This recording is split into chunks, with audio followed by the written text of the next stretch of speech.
Hello, my name is Keyshawn, and this is a tutorial about how to sort data in the hundreds.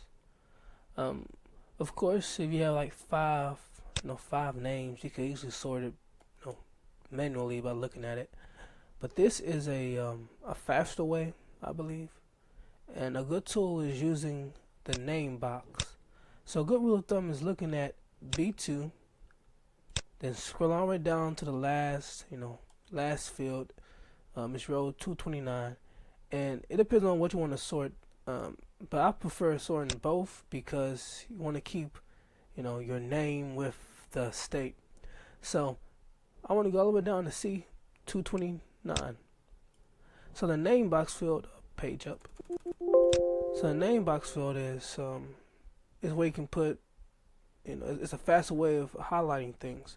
So B2 colon C229. Voila. And now you have all your fields highlighted. And then we go to home, sort, and filter. Now we can do a custom sort, but since this is a simple sorting, you can just press A to Z.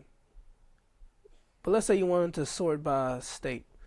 So sort, filter, and custom sort, and you can sort it by state.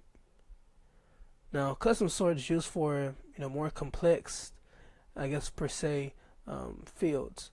For example, let's say we want to sort by the name, but there's we're not sorting by the letters. We're sorting by how the color of it, the font color, the conditional formatting right here. But this is just a easier way if you just want to sort the names, trying to say, okay, hey, all these Alexes stay in California, Arizona. But let's say we want to sort by state. Now we can group them by state, and just for the fun of it, we could just highlight it. You can just highlight it, group them.